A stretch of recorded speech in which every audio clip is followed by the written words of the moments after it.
Please could we be given warning at the beginning of a programme if there's going to be anything about the Beatles, as all Beatle fans can make sure to listen, and have a chance to ring up other fans to make sure they are also listening. Hi everybody, this is John here. This is Paul, George and Ringo. And we're very happy to be on your programme once again. Hi everybody, this is Steve Marinucci, and I'm very honored to welcome the great Kenn Ellner, founding member of Count 5, who everybody should know because of the great song Psychotic Reaction. I love that song dearly, Ken, I have to tell you.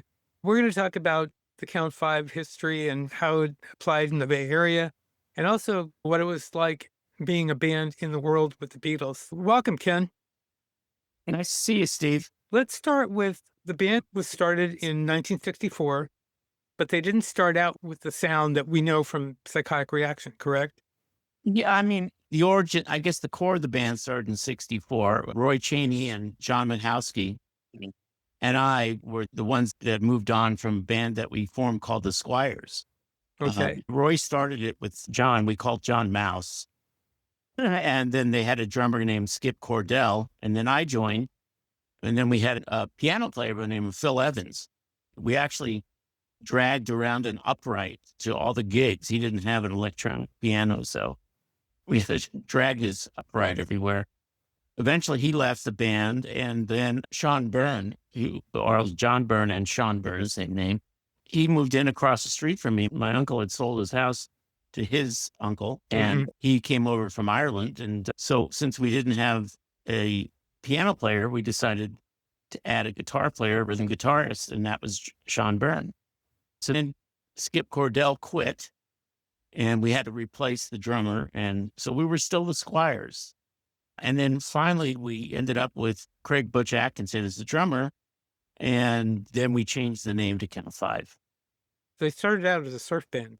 They didn't start out playing the Psychotic Reaction sound at the beginning, correct? Mouse and Roy, when they first started playing guitar together, they'd been playing guitar together for quite some time. And they were playing a lot of surf music at the beginning, but the Squires never did. The Squires did R&B, and we did Beatles songs, of course, and we did a lot of British invasion songs to begin with. And we continued to do that when we became the Count 5, but we also started doing a lot more Yardbirds as the Count 5. Obscure Yardbird cuts off the albums that we got from the UK. You also did The Who, because you had two Who songs on the first album. Yeah, we did The Who as well. That's sort of the direction we went into. The Animals, of course. We did a lot of different British groups. And then we did some, the early Squires did like James Brown and stuff. I think we even did a song called Hold It, which was an instrumental. That was our opening song. We were kind of transitional from, kind of blues, British rock as the Squires. Okay. What was it like for a band coming up in those early days? And because, everybody was talking about the Beatles. What was it like working that way? How did you guys feel about that? Well, I think all of us were kind of Beatle fans. I mean, hard not to be. And Stones, we played a lot of Stones also as well, actually. I shouldn't leave the Stones out, or the Kinks. Well, I think that was sort of the direction that we went into. And Sean Byrne had come over from Ireland. So he was when he moved in, he just arrived from Ireland. So we had a lot of that.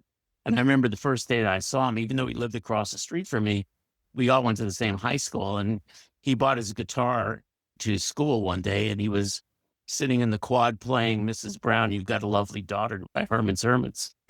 And that's the first time I saw him playing guitar and singing, and that's sort of how we made our connection.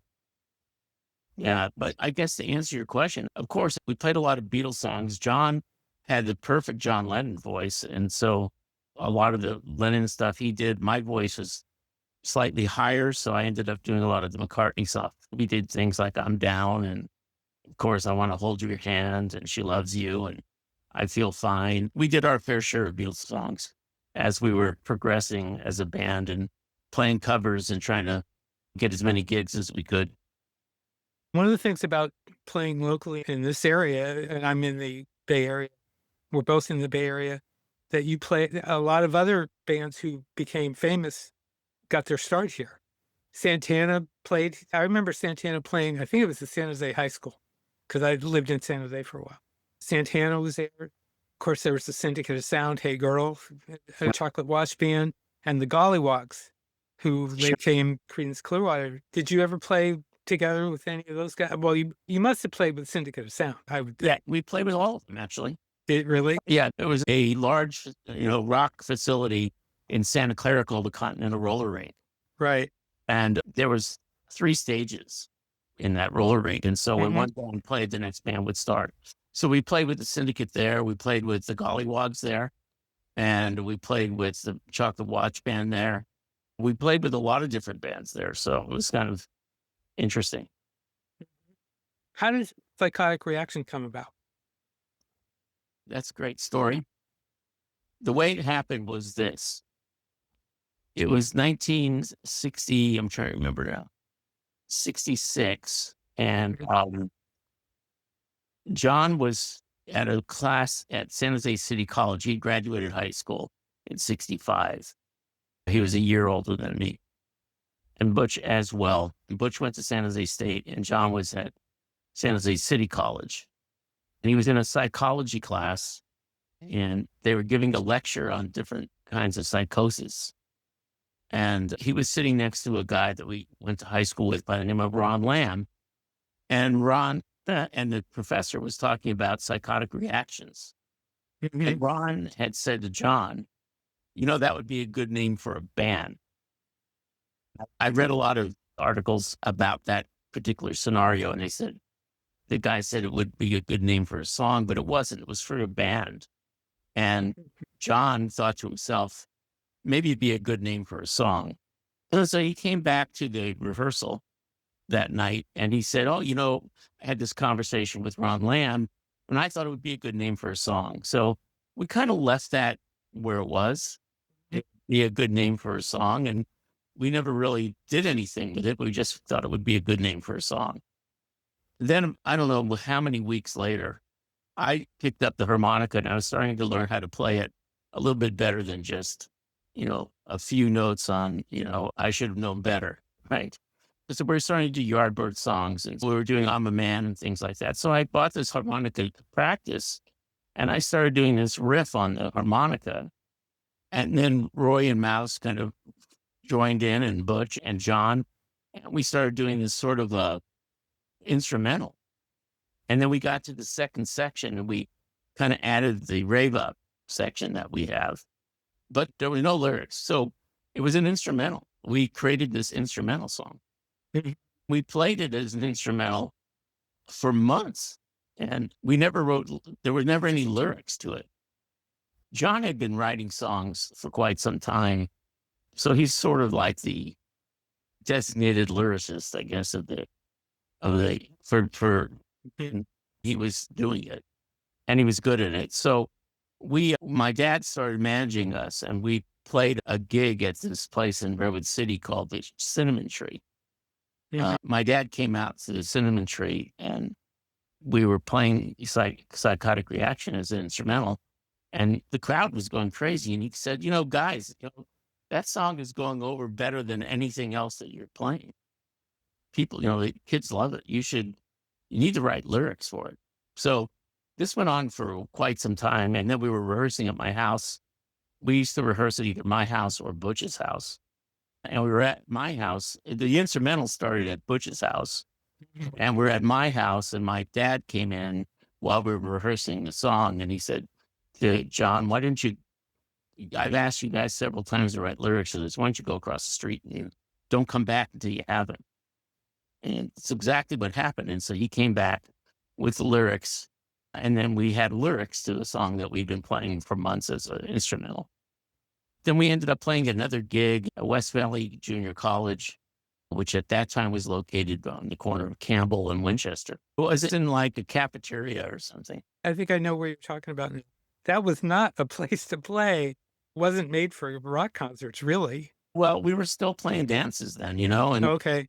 they had a stage. And actually this disc jockey from KLIV by the name of Brian Lord was emceeing it that day. And my dad was there and they kind of hit it off, and Brian loved the band, and he ended up sort of taking us under his wing as a DJ. And he went on the air on the next, I think our gig was on Friday or Saturday, I can't remember. On the next day, he was on the air, which was on Monday. He told us to listen, and then he went on for 30 minutes on how great the band was. It's on LIV. It just shocked us. But it really helped the band launch. And then he sort of helped us a little bit on the arrangement because we were still playing it in a completely different scenario than the final version came out. And then we took some of his suggestions and we added to it ourselves. And over a number of months of changing and modifying and changing and modifying it, it came out to be the final version that you heard on the radio, except that there was actually a modulation section that got cut out because the song was too long. And then years later, Alex Palau, I don't know if you know who Alex is, but he's sort of a Bay Area guy who's done quite a bit of archiving of bands. And he went down to LA and he was able to talk the record company into releasing and putting together a bunch of the stuff that had never been released. And he did that on a record that it came out in the UK and then here, and then now it's on Amazon as rarities. And you can hear that version of Psychotic Reaction there. That's a great story. How'd you guys sign with Double Shot Records? Well, what happened was that we had a number of auditions. The first audition we had was at Fantasy Records in San Francisco. Oh, really? They weren't located in Berkeley at the time. And we went up there and had an audition. And I think that is also on the Rarities album, if I recall correctly. We got done and the guy that was doing the audition came in and said, well, you guys have got something, but you should work on your vocals and maybe the arrangement of the song a little bit. This is before Brian got involved on the arranging of the song. And he gave us a record. He said, no, you guys should be more like this band. And it was the Gollywogs. Fight Fire. I still have that 45. I have one of those too. And I got to say, in terms of comparing the two, although I don't know at what point you were talking about it, that you were sounding like, Psychotic Reaction is much better than Fight Fire. Well, I thought so too, but apparently the guy at Fantasy, again, that wasn't the final version, so I have to cut him some slack because it didn't sound at all like the final version. Oh, okay. So after that, Brian sort of got involved and he got us an audition at Capitol Records. And we went down to audition, and that was right before that audition is when we took the pictures in front of the Winchester Mystery House. I was going to ask you that. How did that happen? Did you get permission from Winchester Mystery House, or did you? My dad worked it all out. Oh, okay. Yeah. Every time I've gone by there, I think about that. A few years ago, when I was in San Jose, I went in front of the Winchester Mystery House and took pictures. And I'm going, this is where they stood. I had never been in there before. You can go. It's really great. It really is great. If I recall correctly, at one point in time, it was blown up and it was actually in the Winchester Mystery House gallery. When you come into it, there's this kind of open area where they have different things about the house. And they had, at one point, they had that picture there. Where did the capes come from? When I saw you do the White Album live thing at College San Mateo, you had one. Is that one of the original ones? Yeah. Oh my God. Yes, it's original. I guard it with my life. Actually. Yeah, I bet. Whose idea was that?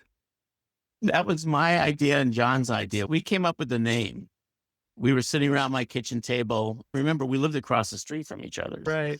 Yeah. We were sitting we were trying to come up with the name because, we'd gone through so many different drummers before we met Butch, and we were still the Squires, and they were, they weren't bad. It just wasn't the right fit, And so as a result of that, we decided it was, when we got Butch, let's start. And we were going to change our sound quite a bit. So we decided to come up with a new name. And that's how we sat around and we came up with Count 5, not the Count 5, but Count 5. We wanted it to be a double entendre, right? So there was 5 of us and, and Count 5, so Count Dracula. So that was the concept. Yeah. And so part of that was we came up with these puffy shirts, like the Tom Jones shirts that they used to wear. And then we got the idea to wear capes. We couldn't wear them for the whole show because we found out that they were just getting in the way all the time. So we would usually wear it for 1 or 2 songs. And when we had the song break or the third song, whatever, then we would take them off. I tended to wear mine longer because I wasn't as restricted as the guitar players were. Right. Yeah. So that's how it came up. That's how we came up with it. And it seemed to work. Are you selling vampire capes anywhere? Count 5. Yeah, it's a good idea, but no, we're not actually. Oh, Yeah. So we took the pictures. Those were some of our promo pictures. And Brian got us an audition in LA, and I got sick. I had like the flu and I was really sick. And so we drove down to LA and my flu broke that night. And there's a whole story about me meeting Otis Redding that night as well, because he's staying at the same hotel. I was sick. I was really sick coming down to do the audition for Capitol. I had 102 temperature or whatever. And we were driving down to LA. It was unusually hot. My dad was driving his car. We had the heater on so I could kind of sweat out all the way down to, LA through 99, right? Anyway, when we got to the Carolina Pines, I just went right into the bedroom and covered myself up and went to sleep. Hopefully the next day I would be better, at least not incapacitated the way I was from the fever. And so the guys, they all took off and they went to the Hullabaloo Club in Hollywood. In Sunset Boulevard. Mm-hmm. Okay. It used to be the Moulin Rouge. Hollywood had one of those circular stages. It was one that turned so that, you could have one band on front. When that band was done, it just turned around. And then the next band would come up. Okay. That's where they did Queen for a Day. Oh, really? Yeah. The TV show, Queen for a Day. So anyway, they went there. And finally, like at 8 o'clock, the fever broke and I got up. The doors were open. Everybody had their doors open on the second floor of the motel, Carolina Pines. So I kind of walked out trying to get some fresh air. And there was a guy sitting on a bed and he was singing. And so I was standing there and I was looking at him and he said, "Hey, come on in." I was talking to him and we were talking about life and different things. And we just had this amazing conversation. We kind of hit it off. And when I got done talking to him, it's like one of those things where you're talking to somebody, but you don't introduce yourself until the end. And that's how it came about. So at the end, I said, "Hi, I'm Ken, and what I was doing here." And he says, "Well, good luck on your audition tomorrow and everything." And then I said, "And what's your name?" And he said, "I'm Otis Redding."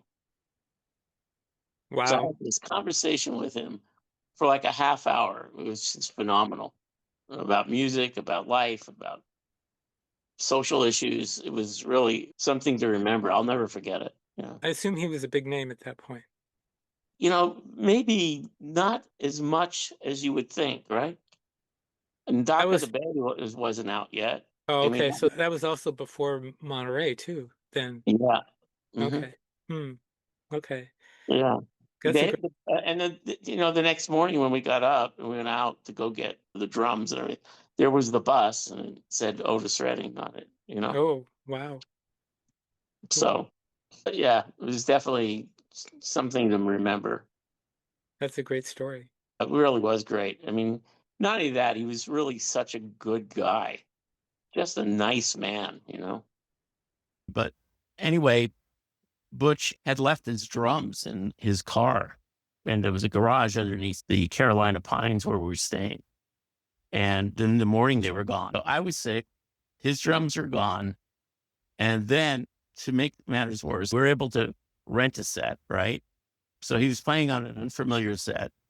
And then we ended up with a producer from Capitol who was going to do the audition for us. And his name was Lex D'Azevedo. Lex D'Azevedo's claim to fame, and Steve, you'll know this, was a 67-year-old, I think, I can't remember how old she really was, artist by the name of Mrs. Miller. I was just going to say, as soon as you started describing, I was going to say Mrs. Miller. Her version of Downtown. She did Beatles songs too. Yeah. Oh God, they're dreadful. I mean, dreadful. Yeah. And this is the guy they paired the Count 5 with and Psychotic Reaction to do a demo for the label. So needless to say, it was ill-fated for sure. Did you guys record in the tower? Yeah. I love that. I love that building. I've been in there a few times. In fact, I've been in the top, and one day they were taking us around for I think it was the 60th anniversary, and they opened this door, and there's a bunch of tape reels in the room, and it's Beatles, Beach Boys, Frank Sinatra, and I'm just there with my mouth wide open. But yeah, that was a great Well, thing. well, Steve, I got to tell you, it was interesting because, you know, it's Capitol Records. That's the label the Beatles are on. You know, Right. we were excited to be there. Fortunately, it was kind of an ill-fated day. You know, Right. Right. the combination of, you know, me being sick, Butch putting on a kit that he was completely unfamiliar with, and then us having Lex D'Azevedo as the guy who was supposed to understand what we were doing. What happened? All right. So he records the demo, and and you said Capitol didn't want you. Is that what it was? No, it just didn't mix at all. He didn't understand us at all. I don't think the recording came out that badly, but he just didn't get what we were doing.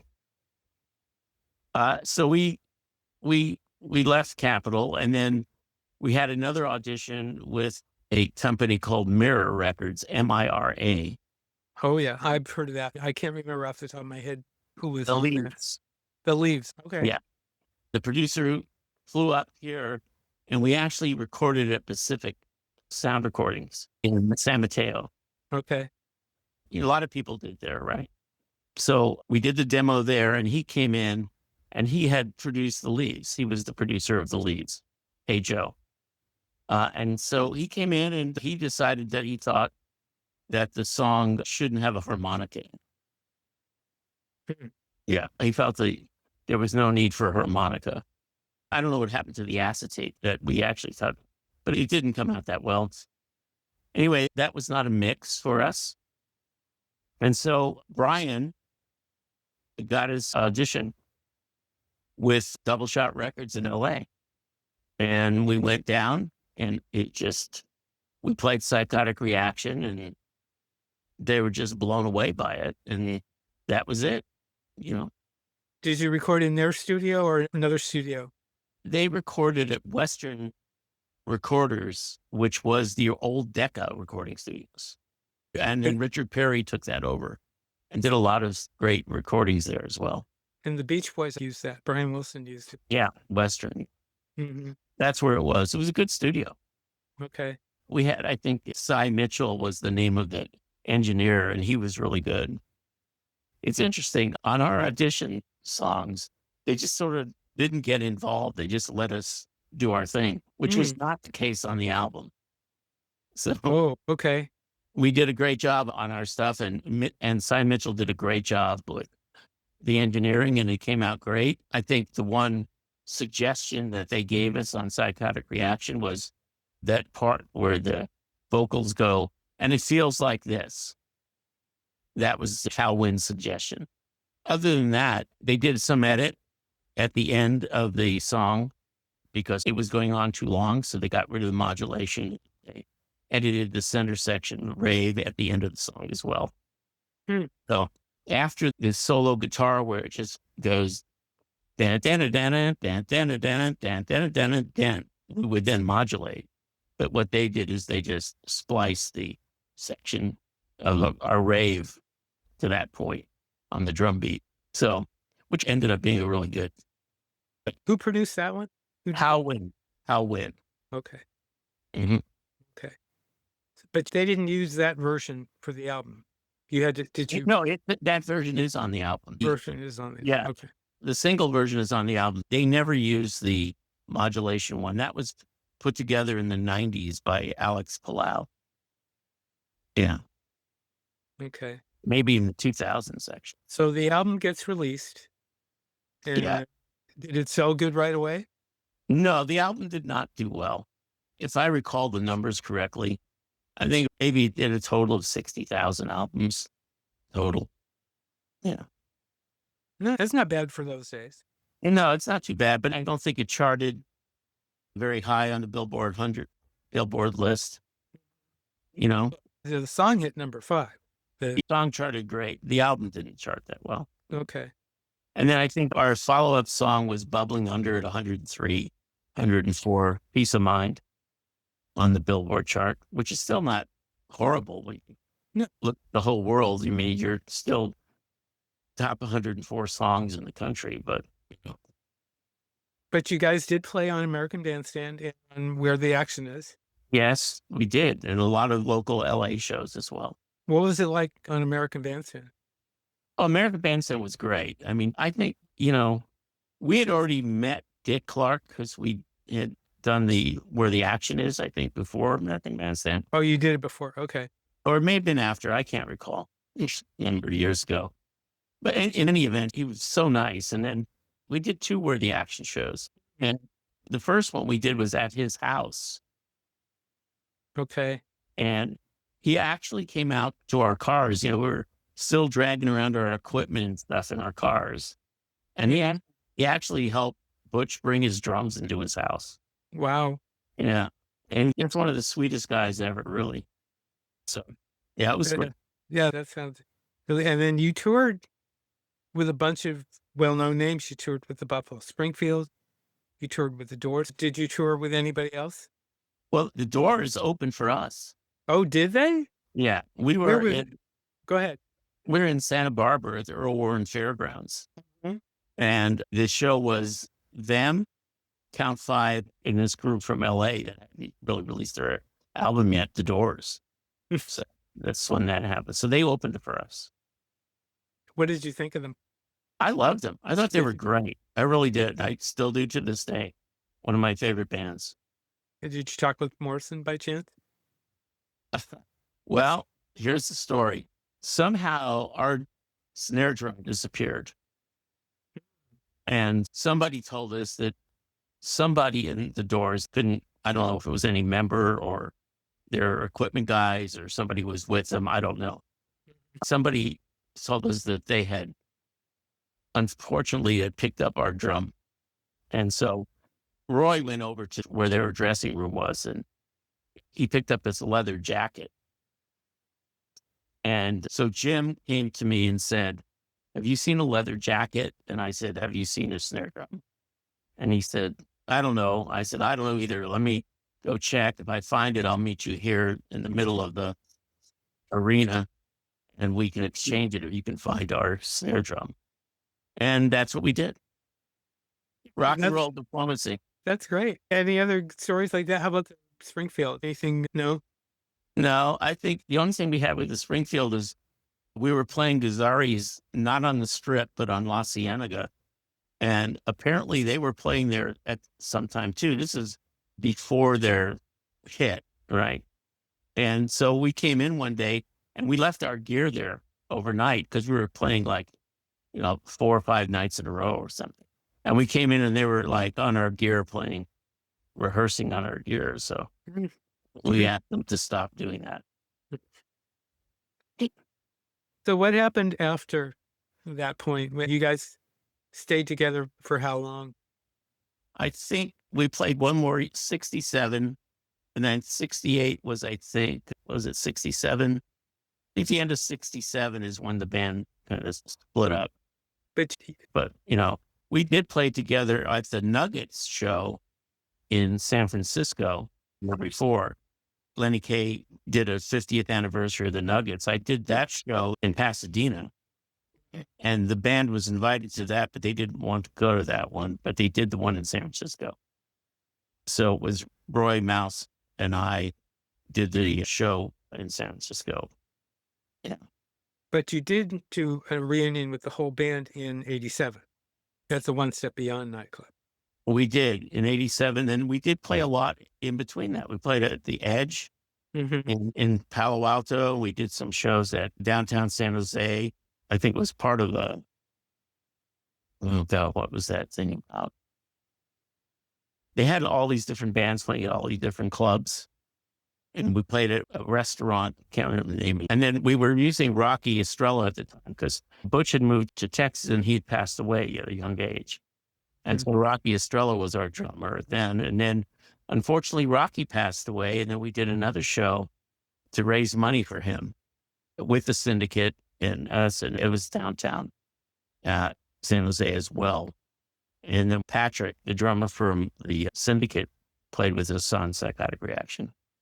But the gig in '87 though was recorded, and and I was there for that. I saw you guys that was tremendous show. And you played 2 versions of Psychotic Reaction that night. One with Rocky and one with Right. Atkinson at the end. Right. And that was an incredible show. That was wonderful. And that CD is still out there because I looked last night on Amazon and it can still be purchased. Performance Records has that CD. Yeah, it's really good. Yeah, that was a good show. That was a lot of fun. That was the first time we'd gotten together, but not really, because we did my 20-year high school reunion. And there was a videotape of that got lost. Oh, darn. Yeah, and it got lost immediately. So I don't know what happened, but the next day when we went to get the videographer, who was a very trustworthy guy, really honest guy, he said, somebody took it. Oh, what a shame. Yeah, so I don't know whatever happened to that tape to this day. It's either that or he didn't turn on record.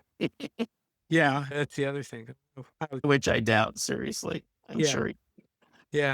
Somebody, yeah. But again, that gig was tremendous. And the CD, it sounded great. I haven't listened to it in a long time, but I remember listening to it and it was really, really good. So John Byrne has passed. Who's still around from the group besides you? Roy Mouse and I. Okay. Which is the original 3 of us. Okay. Yeah. Are you guys going to play anytime soon? Mouse just texted me literally 2 days ago saying that we should do one more show. So I'm not against it. Roy's not against it. So maybe we will. But the thing that's always been a difficult part for us is finding a drummer, And today it's really hard to find a drummer because most drummers want to be paid for rehearsing. We're not at that level where we're going to be paying people to rehearse. We don't really have a gig yet. Is there anything coming out? I mean, there are some CDs on Amazon, but is there anything in the works coming out that you can talk about? No, it's nothing really, Can people get one of those Count 5 sweatshirts or shirts? They used to be able to. I think Roy was telling me that they were going to sell some T-shirts. I'm not sure where he's selling them, but I think he said he was selling some T-shirts. Okay. I saw him the other day. He plays with this small little trio, and I went to see him play, and he was telling me that he was selling some of the T-shirts. And I asked him, actually, my sister was upset that I had this T-shirt and she doesn't have one. And I said, if you're making them, could you get me one so I can get my sister off my back? So anyway, they should be available somewhere. There's also one with the Winchester Mystery House with the capes. Oh, really? And those were sold that night. I'm surprised you didn't pick one up that night. I didn't. I wish I had. And they were sold that night. Yeah. At the reunion show. Mm-hmm. Is there anything you want to say?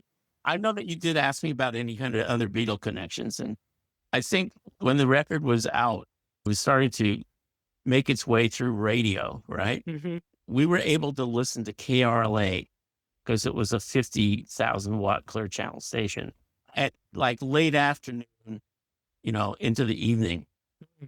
And they used to have this most requested song of the hour.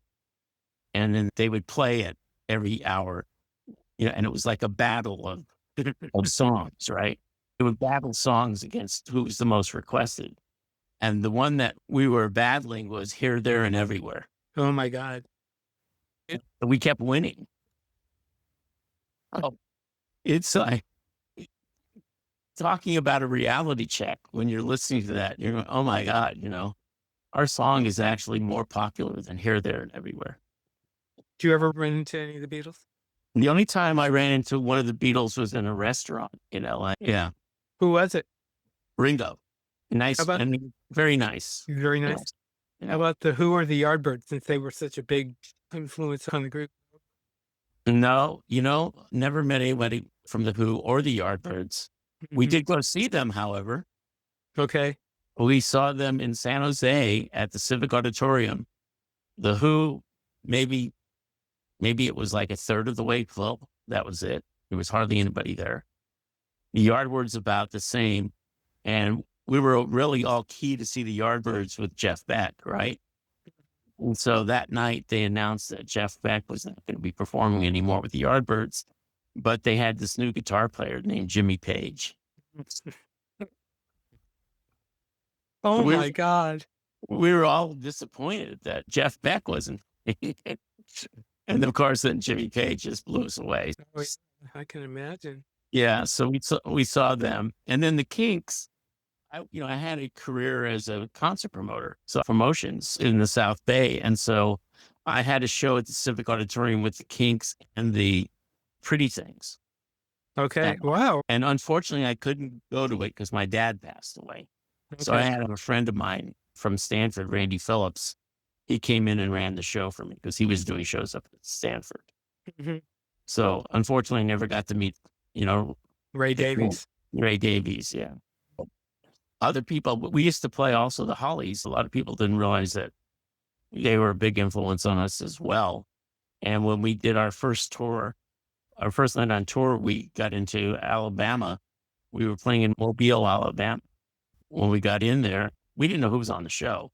It was the Beach Boys, Peter and Gordon, the Hollies, Ian Whitcomb, the Happenings, and Count Five, Lou Christie. Wow. So that was the show. What a bill. It was a huge bill. And we got to meet the Hollies, and we got to meet the Beach Boys. And one of the shows, I think it was in Birmingham, they had just got done recording Good Vibrations. And so I was standing backstage with Graham Nash and a couple of guys from my band, Mouse and Roy, I think John. And we were standing there, and they were showing us that the song they were singing is a cappella to us. That's the Beach Boys. And they were telling us about the Hermit. They were telling us about this machine that sounded kind of made like this spooky sound and everything. And they were telling us this whole thing. So that was kind of an interesting first or second night of the tour. Brian was with him, I'm No. guessing. No. It's not. Okay. That was interesting because who was the one talking about the theremin? Was it Mike Love? I'm not sure. It could have been Bruce Johnson. Bruce Johnston? Okay. Yeah. Yeah. Okay. That's interesting. That's a great story. Go ahead. I don't want to stop you. I love these stories. Yeah. There's a lot of good stories. I mean, it goes on forever, and there's a lot of different things, that have happened during our couple of years of fandom, Fandom, yeah. Yeah. So it was okay. It was fun. And forever after you will be associated with that. It's great. And I really thank you. This was a lot of fun. I enjoyed this. One other thing that my friend Mark Purdy, hello Mark, wanted me to ask you about was the What's It Club in Santa Clara. Yeah. Those everywhere else in the country, but the Bay Area, the What's It Club was a little club that was, it was a pretty small place. And everybody used to play there. Lindsey Buckingham and Stevie Nicks played together there. Fritz Rabine Memorial Band. Right. I only knew them as Fritz. I only remember seeing Fritz on the board out there, but I didn't know that's the full name. Okay. Yeah. They eventually dropped it to Fritz. Oh, okay. Yeah. But the original name was Fritz Rabine Memorial Band. I don't know if they actually came up with that, but they did. Yeah. Yeah. And we played a battle of the bands with them. Oh, really? Yeah. Did you win? Yeah.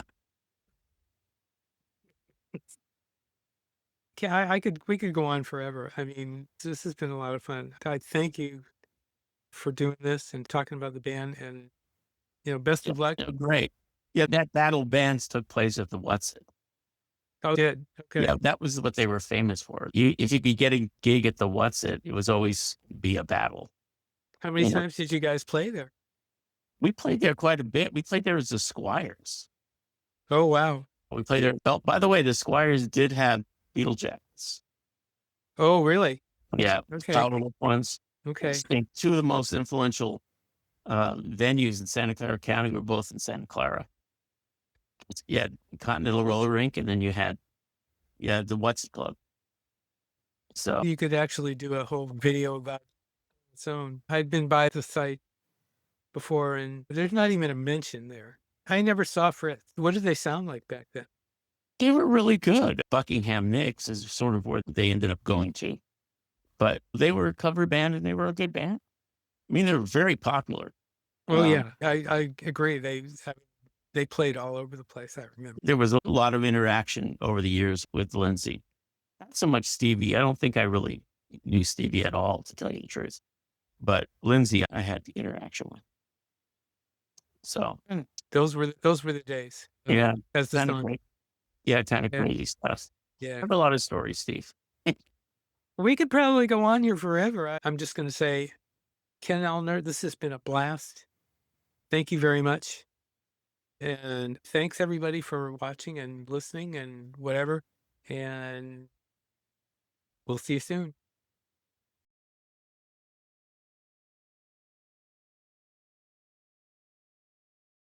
He's seeing you.